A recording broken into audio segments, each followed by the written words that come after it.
The moment happened in the summer of 1944, high over occupied France, when air combat had become a daily gamble with death. Lieutenant Royce Priest was flying escort in his P-51 Mustang when everything went wrong in seconds. Ahead of him, his squadron commander's fighter was suddenly engulfed in flames, black smoke pouring from the engine as the aircraft began to fall toward the countryside below. Priest watched in disbelief as the Mustang spiraled down behind enemy lines. The man inside that burning cockpit wasn't just another pilot. He was the leader of the squadron, the man Priest had studied, admired, and followed since joining the unit. In a matter of moments, that man was about to become a prisoner of war. The cause was an ambush no one had seen coming. German anti-aircraft crews had turned deception into an art. Guns were hidden inside farm buildings, haystacks, even rail cars marked with medical symbols. When the American fighters came in low for a strafing run, the sides of a railway boxcar dropped away, revealing heavy cannons already aimed at them. The attack was sudden, precise, and devastating. By this point in the war, American fighter losses over France were rising fast. Pilots flying low-altitude missions were exposed to concealed fire from every direction. Some were killed instantly. Others crash-landed in enemy territory and vanished into prison camps. A few were never found at all. The squadron commander, who had just been shot down, was not supposed to be flying that mission. As a senior officer, he could have stayed back. But he believed in leading from the front. His aggressive style had made him one of the most successful pilots in the group, and it had also placed him directly in harm's way. Priest had looked up to him long before the war.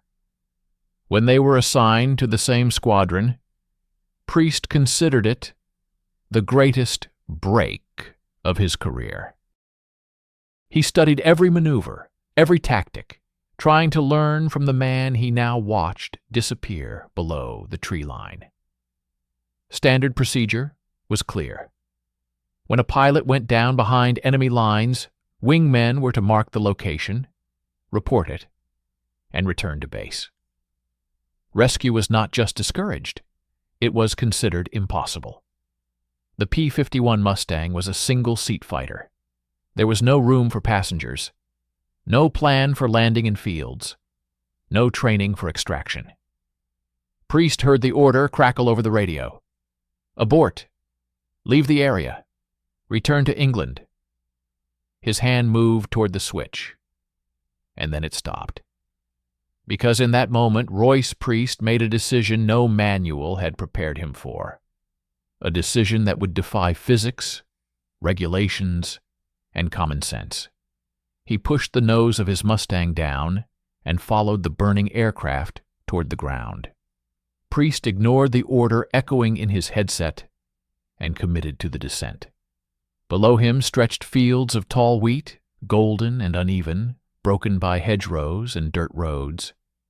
This was occupied territory, German patrols everywhere. Landing here was madness. But letting his commander be taken was unthinkable. The P-51 Mustang was never meant to touch down on farmland. Its liquid-cooled engine sat low, the radiator scoop exposed beneath the belly. One hidden rock or deep rut could rupture the cooling system and destroy the engine instantly. The landing gear was designed for concrete runways, not soft soil. Every calculation said this would end in a flipped aircraft or a dead pilot. Priest lined up anyway. He lowered the flaps, slowed the aircraft to the edge of a stall, and judged his height by the blur of wheat rushing past his wingtip. The nose blocked his forward view completely. He could not see where he was going, only where he had been. The wheels hit hard. The Mustang bounced once, then again, then slammed down into the earth. Wheat stalks whipped against the fuselage as Priest stood on the brakes, fighting to keep the aircraft straight. The fighter shuddered, lurched, and finally rolled to a stop just short of the tree line. He spun the aircraft around immediately, pointing it into the wind. If he had to take off under fire, there would be no time to turn around. Above him, the remaining Mustangs circled low, stunned by what they had just witnessed. They scanned roads and hedges for movement. It came fast. A military truck appeared on a dirt road to the east, racing toward the field. Another followed from the north. A motorcycle cut in from the south. German patrols were converging. The escorts dove without hesitation. Tracer fire stitched across the road, shredding the first truck and sending it into a ditch. The second was hit moments later. But ammunition was limited. They could buy time, not control the field. Priest climbed out of his cockpit and searched the tree line. Smoke rose from the woods where his commander had gone down. Every pilot carried thermite charges to destroy their aircraft after a crash. That meant the man he was waiting for would emerge with nothing but his flight suit, and German soldiers would not be far behind. Seconds passed, then minutes. The escort pilots strafed again, scattering troops advancing through the wheat. Priest knew the math was turning against him. Soft ground had carved deep ruts behind his wheels. Taking off would require every inch of the field. Adding a second man to a single-seat cockpit would push the aircraft far beyond its limits. Then a figure broke from the trees. It was the squadron commander, running hard, suit blackened with soot, face twisted with fury. He was waving his arms not in relief, but in anger. He was shouting for Priest to leave without him. Priest answered without words. He climbed onto the wing, unbuckled his parachute, and threw it into the wheat. Then he removed his survival dinghy and tossed that away as well. Without a parachute, he could not bail out. Without a dinghy, he would drown if they went down in the channel. He was making his intention unmistakable. The commander stopped running. German soldiers were now visible above the wheat, helmets bobbing as they advanced. The escorts had maybe one pass left. Priest did not look away. He was not leaving alone. The squadron commander reached the aircraft just as rifle fire began cracking from the edge of the field. German soldiers were spreading out, moving carefully through the wheat, closing the distance with every second. The escorting Mustangs dove one last time, raking the advancing line with gunfire, but their ammunition was nearly gone. This was the final window. The commander climbed onto the wing and looked down into the cockpit. What waited for him was not a seat, but an impossibility. The P-51's cockpit was barely wide enough for one pilot in full gear. It was built around a single armored seat, a control stick rising from the floor, and instruments packed tightly against the canopy rail. There was no space for a second body, no straps, no handholds, no plan. But there was no time to argue. The commander lowered himself in first, sliding down as far as he could, his back pressed against the armor plate, his legs forced under the instrument panel alongside the control stick. Priest climbed in after him, settling onto his commander's lap, their bodies compressed together like cargo in a crate. Their helmets nearly touched the canopy glass. Priest reached up and pulled the canopy closed. It latched with barely an inch of clearance. Inside, the August heat became unbearable instantly. Air barely circulated. Sweat poured down their faces. Breathing was shallow and difficult. Outside, German soldiers were now clearly visible, rifles raised. Priest shoved the throttle forward. The Merlin engine roared to full power, its propeller clawing at the air. The overloaded Mustang began to roll, dragging itself through the wheat with painful slowness. The extra weight pushed the aircraft far beyond anything it had been designed to carry. Airspeed climbed, too slowly. 60 miles per hour. 70. 80. The tree line at the far end of the field rushed toward them. A normal Mustang lifted off at around 100 miles per hour. With 2 men aboard, Priest estimated he needed at least 115. The gauge read 95. As the trees filled the windscreen, Priest pulled back on the stick. The wheels left the ground. The aircraft staggered into the air, barely climbing. Warning horns screamed. Branches scraped the belly of the fuselage. Then, suddenly, they were clear. The Mustang clawed upward, gaining altitude inch by inch. Below them, German soldiers burst from the wheat and watched the aircraft escape westward, disbelief frozen on their faces. 2 men, 1 seat, against every law of aerodynamics. But the danger was far from over. The aircraft was dangerously overweight. The engine was already overheating from the strain. And ahead lay nearly 200 miles of hostile territory, dotted with flak batteries and enemy airfields. Priest leveled out at low altitude, easing back on the throttle to keep the engine alive.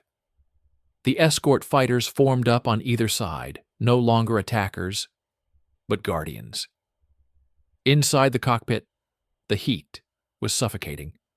The commander's legs were pinned beneath Priest's weight, circulation cut off completely. He could not move even an inch. Priest's knees pressed against the control panel, limiting movement of the stick. Every input had to be precise. One wrong motion could jam the controls and end them both. White vapor began streaming from the radiator. The Merlin engine was slowly cooking itself. They had escaped the field. Now they had to escape France. The Mustang pressed westward at low altitude, skimming over fields and villages that blurred together beneath the wings. Priest kept the aircraft just high enough to glide if the engine failed, but low enough to stay beneath most radar coverage. It was a narrow band of airspace, and he flew it with absolute concentration. The engine temperature needle crept higher with every passing minute. Wheat stalks and dirt had been sucked into the radiator during the ground roll. Airflow was restricted, coolant streaming away in a pale trail behind the aircraft. The Merlin was being pushed beyond its limits, carrying far more weight than it was ever designed to lift. Priest knew the signs. If the temperature reached the red line and stayed there, the engine would seize without warning. Inside the cockpit, the situation was deteriorating just as fast. The canopy trapped heat like a greenhouse. Sweat soaked both men's flight suits within minutes. The commander's legs, pinned beneath Priest, began to go numb. First his feet, then his calves, then his thighs. He clenched his jaw and said nothing. Any distraction could be fatal. Priest focused on the gauges he could still see. Fuel pressure, oil temperature, manifold pressure. Some instruments were partially blocked by his knees, forcing him to lean and twist just to confirm readings. His elbows were pressed tight against his ribs by the cockpit walls. The control stick rose between his legs with barely enough clearance to move.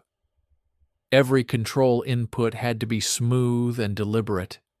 A sudden correction could jam the stick against the other pilot's legs and send the aircraft into a roll it might not recover from. The escort fighters kept a close watch, scanning the sky for German interceptors. Their ammunition was nearly gone. If enemy fighters appeared now, they could do little more than warn Priest and hope speed and terrain were enough. The French countryside slid beneath them, mile after mile. Flak positions dotted the route. Priest adjusted course constantly, weaving between known gun sights, trusting memory and instinct. Each minute spent over enemy territory increased the odds that someone on the ground would spot them and call it in. The engine temperature needle touched the red line. Priest faced a brutal choice.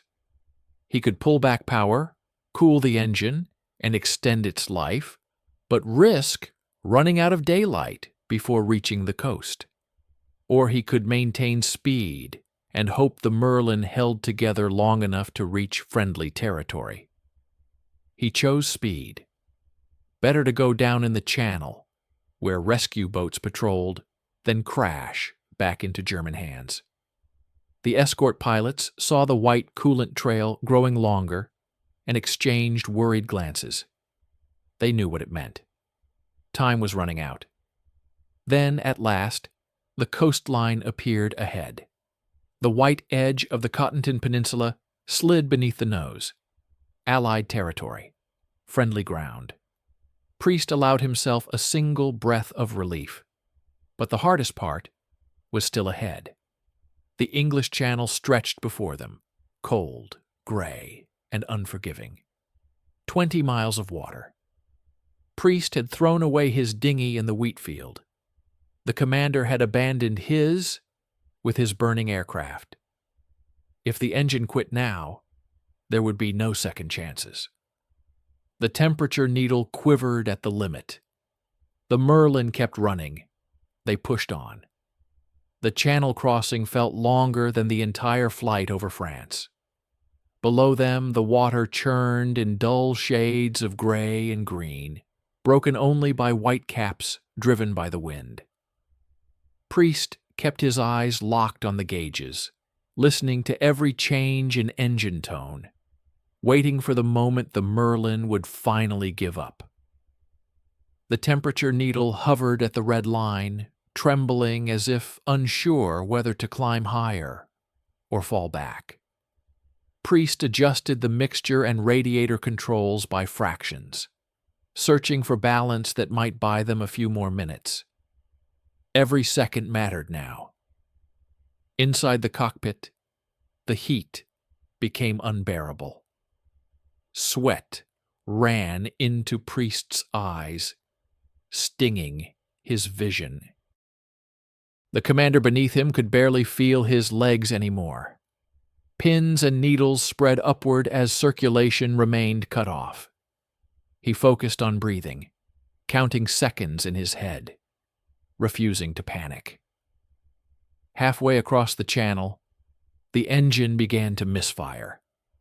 The smooth roar fractured into an uneven stutter, each cough sending a jolt of fear through the cockpit. Priest tightened his grip on the controls and pushed the nose down slightly to maintain airspeed. If the engine quit entirely, he would need altitude and momentum to have any chance at a controlled ditching. There was no room for error. Priest glanced to either side. The escort fighters were still there, wings rocking gently in the turbulence. They could not help if the engine failed, but their presence meant something. It meant Priest was not alone. Minutes dragged on. Then, through the haze ahead, land appeared. England. The coastline emerged slowly, almost unreal after so much water. Cliffs gave way to fields, roads, and familiar patterns that marked safety. Priest felt a surge of relief so strong he had to force himself to stay focused. Reaching land did not mean survival.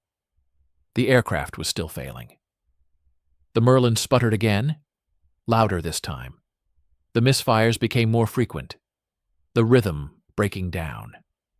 Priest knew he had only minutes, perhaps less, before the engine seized completely. He turned inland, aiming for the nearest airfield. The Mustang shuddered as overheated cylinders began to fail one by one. Smoke seeped from the cowling. The vibration increased. The runway appeared ahead, still miles away. Priest kept the aircraft fast, resisting the urge to slow too early. With the extra weight, he needed every knot of airspeed he could get. He lowered the landing gear, felt the reassuring thud as the wheels locked into place, then brought the flaps down in stages. The engine coughed violently. The airfield rushed toward them. Priest flared at the last possible moment. The wheels slammed into concrete, tires screaming in protest. The Mustang rolled down the runway, engine bucking and sputtering, but still turning.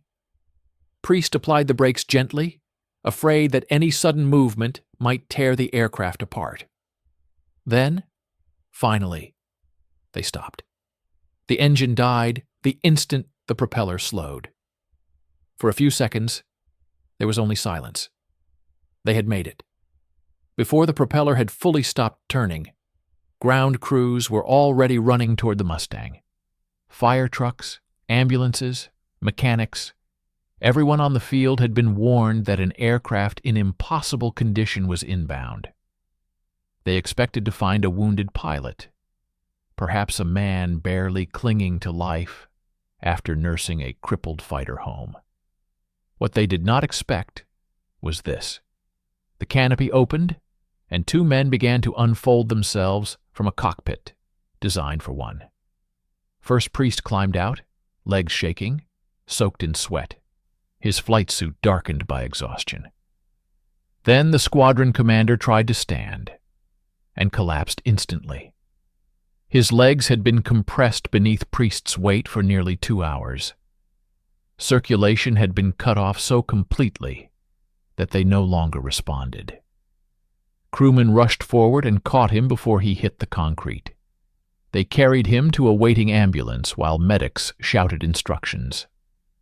Priest sat on the wing, breathing hard, the adrenaline finally draining from his system. The Mustang told its own story. Wheat stalks protruded from every opening. The landing gear wells were packed with debris. The radiator scoop was choked with vegetation, mud, and dirt. Coolant streaked the fuselage in long, white trails. Oil leaked from the cowling where the overheated engine had begun to fail. The ground chief took one look and shook his head. The Merlin engine, he said later, had been seconds from seizing solid. Mechanics worked for 2 full days to restore the aircraft. They dismantled the cooling system piece by piece, pulling out compressed straw and soil. Several coolant lines had ruptured and had to be replaced. The engine required a full inspection and partial rebuild before it was declared airworthy again. Word of what had happened spread across the base in minutes. Pilots gathered around the aircraft, touching the wings, peering into the cockpit, replaying the story aloud in disbelief. No one had ever seen anything like it. Other pilots had tried similar rescues before. Most ended in wrecked aircraft, captured men, or death. This was the first time anyone had landed a single-seat fighter behind enemy lines, loaded a second pilot, and flown both home. But admiration quickly turned into uncertainty. Priest had disobeyed direct orders twice. He had ignored commands from his squadron commander in the air and again on the ground. Regulations were clear. Disobeying a lawful order in combat was grounds for court-martial. In extreme cases, it could end a career, or worse. Priest knew this. As medics wheeled his commander away, Priest stood alone beside the Mustang and wondered whether he had just saved a life or destroyed his own future. The decision would not be his to make. It would land on the desk of the commander of the 8th Air Force. And that man knew something about impossible missions. For 3 days, Lieutenant Royce Priest waited. He was grounded, confined to base, allowed no contact with the outside world beyond basic duties. Rumors spread quickly. Some said he would be court-martialed. Others believed he would be quietly reassigned and forgotten. No one knew which way the decision would fall, not even Priest himself. The case moved up the chain of command until it reached the desk of General James Doolittle, commander of the 8th Air Force. Doolittle understood impossible missions better than most men alive. 2 years earlier, he had led a strike force of bombers off an aircraft carrier toward Japan, fully aware that none of the aircraft could return. He had risked everything on a mission that defied doctrine, and succeeded. For that, he had been rewarded, not punished. Now the situation was reversed. A young lieutenant had violated procedure, disobeyed orders, risked a valuable aircraft, and could easily have ended with 2 prisoners instead of 1 rescue. Regulations demanded discipline, precedent demanded restraint. But the outcome complicated everything. Doolittle reviewed every report, radio transcripts, escort pilot statements, maintenance logs documenting the condition of Priest's aircraft, medical reports describing the commander's injuries and recovery. The facts were undeniable. Priest had acted without authorization, and he had succeeded where no one else ever had. The general weighed the consequences carefully.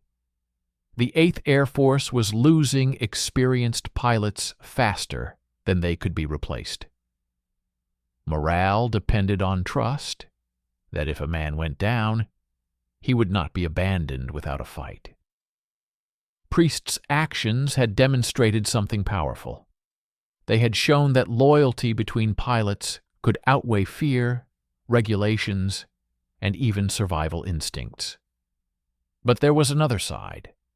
If Priest were rewarded too highly, others might attempt similar rescues and fail.